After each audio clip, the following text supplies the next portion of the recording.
Un projet de construction d'un tunnel pour relier l'Afrique à l'Europe, plus précisément le Maroc à l'Espagne. Très intéressant, n'est-ce pas?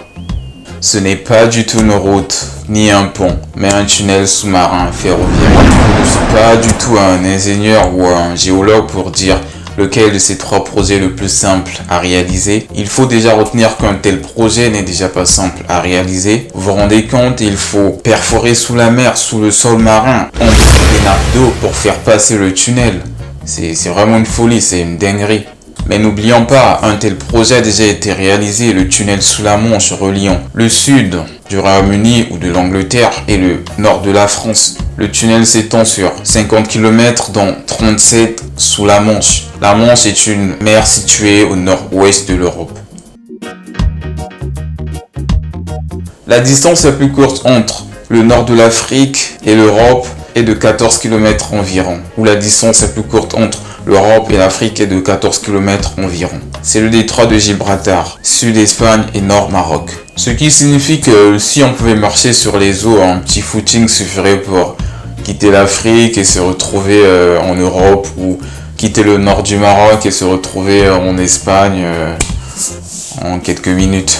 Ce qui veut dire que la distance entre l'Afrique et l'Europe n'est pas du tout longue, à son point le plus court. Notons que l'idée d'établir une connexion entre le Maroc et l'Espagne, ou par extension entre l'Afrique et l'Europe, ne date pas d'aujourd'hui. Elle remonte d'il y a plusieurs décennies. Le lancement officiel des études du projet de liaison entre l'Espagne et le Maroc à travers le détroit de Gibraltar ont été décidés en juin 1979 par les anciens rois Hassan II du Maroc et Juan Carlos I d'Espagne. Quelque temps après, les deux gouvernements vont signer des accords pour diriger et réaliser le plan de travail du projet en 1980 par un comité d'experts de la Société nationale d'études du détroit de Gibraltar, basée à Rabat, et de la Société espagnole d'études de communication fixe, basée à Madrid. Le tunnel d'une longueur de 42 km dont 30 sous la mer devrait relier Tarifa en Espagne et la baie de Tanger au Maroc. Un rapport de 2013 des deux sociétés d'experts a révélé que la distance entre les deux terminaux africains et européens ne dépasserait pas les 30 minutes. Il faut donc que les deux gouvernements parviennent à impliquer le secteur privé dans le projet ou encore les banques internationales pour un financement nécessaire de ce projet. C'est un projet à plusieurs milliards d'euros, ça nécessite de grands moyens, ça nécessite un très grand financement. Et ça, je pense pas qu'un simple gouvernement ou deux simples gouvernements peuvent le faire. Comme le projet repose sur la volonté politique de l'Espagne et du Maroc, le gouvernement espagnol a débloqué un budget de 750 000 € pour financer une nouvelle étude nécessaire au processus de construction du tunnel. À cause des obstacles liés à la géologie, à la nature, les propriétés du sol sous-marin et tous ces paramètres qui entrent en compte.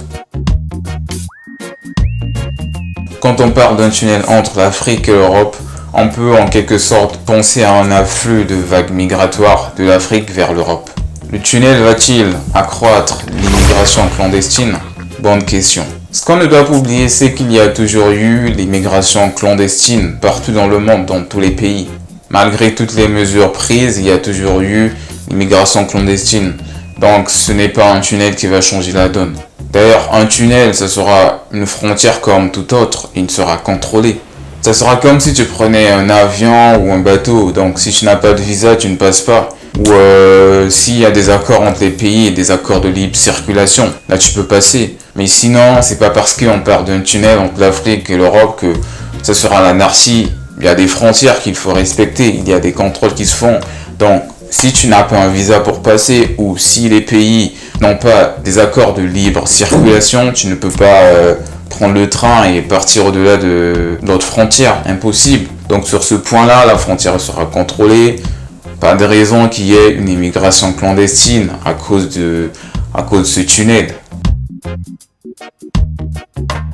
D'après les experts, malgré que la géologie du détroit de Gibraltar soit complexe, ce projet est tout à fait réalisable et le projet ne verra pas le jour avant 2030.